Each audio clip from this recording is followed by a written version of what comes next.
Welcome to Democracy Now!, democracynow.org, The War and Peace Report. I'm Amy Goodman. In news from Capitol Hill, Lieutenant Colonel Alexander Vindman, the top Ukraine expert on the National Security Council, told congressional lawmakers that the White House transcript of a July 25th phone call between President Trump and Ukraine's president omitted key words and phrases.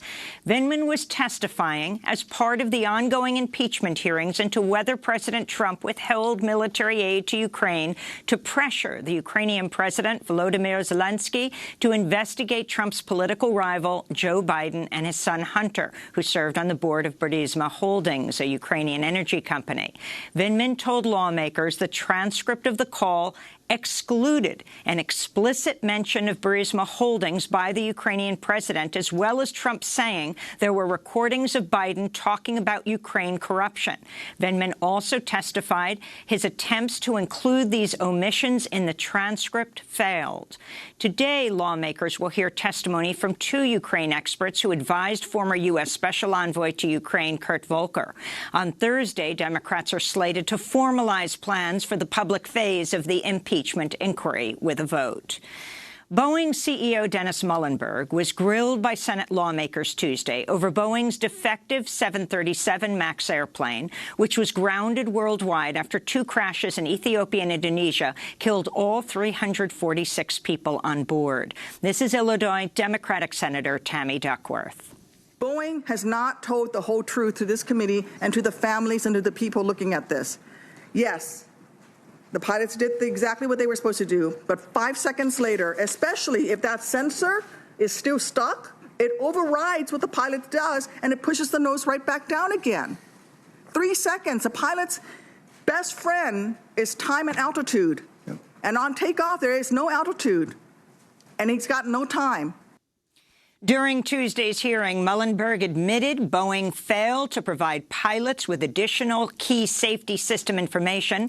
While he spoke, family members of the Boeing crash victims stood up, holding giant photos of their dead loved ones. Muhlenberg will testify to the House Transportation and Infrastructure Committee today. The Justice Department is also conducting criminal investigation into Boeing. In Lebanon, thousands poured into the streets to celebrate Tuesday after Prime Minister Saad Hariri announced his resignation amid 2 weeks of massive anti-government protests. First of all, we want to congratulate the people because the party of the people won today and not one party over the other, like in the past. The people triumphed over the political feudalism in the country. We will continue in our movement and in our uprising and our revolution to overthrow the money sharks that maintain a grasp over the country's joints. Protester Abdullah Hammoud, the demonstrators are continuing to call for the resignation of the rest of Lebanon's ruling elite and the formation of a new government with independent experts. We'll go to Beirut for more on the massive protests after headlines.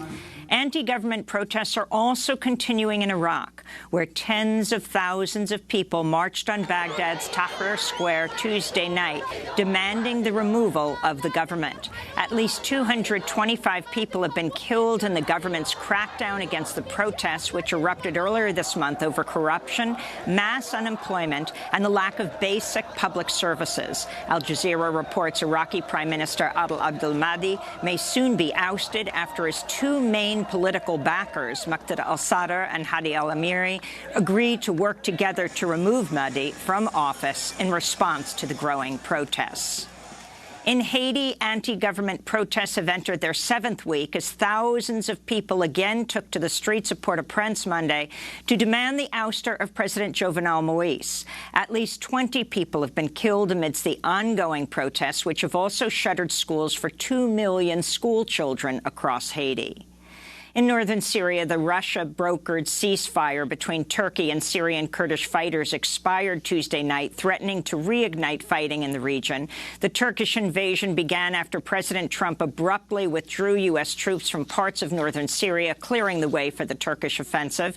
Turkish President Tayyip Erdogan claimed today that Syrian Kurdish fighters had not fully withdrawn from the area near the Turkish border and said joint Turkish-Russian patrols would resume border patrols on Friday. The U.S. House of Representatives overwhelmingly voted to approve a resolution recognizing the mass killings of Armenians in Turkey from 1915 to 1923 as a genocide. The 405-11 vote declares it's now U.S. policy to commemorate the killing of 1.5 million Armenians by the Ottoman Empire as genocide. The issue has long triggered tensions between Turkey and Armenia, which to this day do not have diplomatic relationship. Max Blumenthal, editor of the website The Gray Zone, reports he was arrested at his home in Washington, D.C. on October 25th by a team of police in what he describes as an attack on the press. Blumenthal says he was arrested on a 5-month-old warrant for assaulting a Venezuelan opposition member during protest at the Venezuelan embassy in D.C. in March. Blumenthal denies the charges. He says he was held in jail for 2 days, shackled for 5 hours, and denied a phone call. In California, the National Weather Service in Los Angeles has issued a rare extreme red flag warning for Southern California as climate change-fueled wildfires continue to ravage the state. This is the first time the Weather Service has used the term extreme red flag warning, as winds up to 80 miles an hour threaten to spread the uncontrolled Getty fire.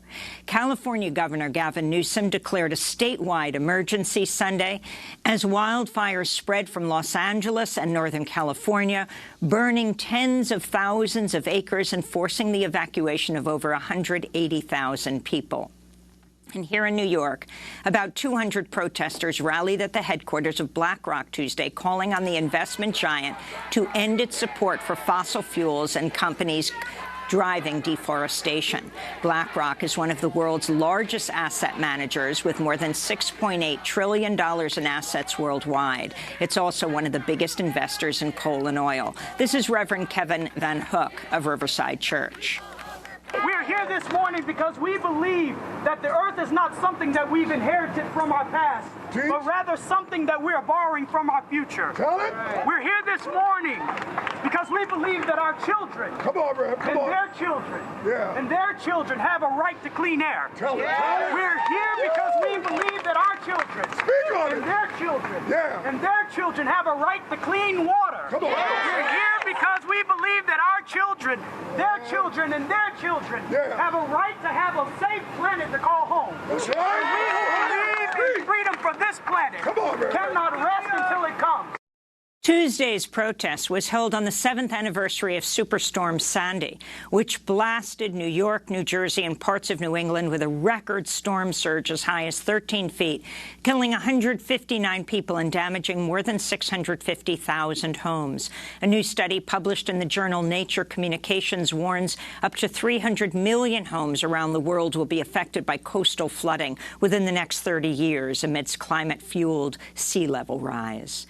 And those are some of the headlines. This is Democracy Now!, democracynow.org, The War and Peace Report. I'm Amy Goodman. And I'm Juan Gonzalez. Welcome to all of our listeners and viewers across the country and around the world.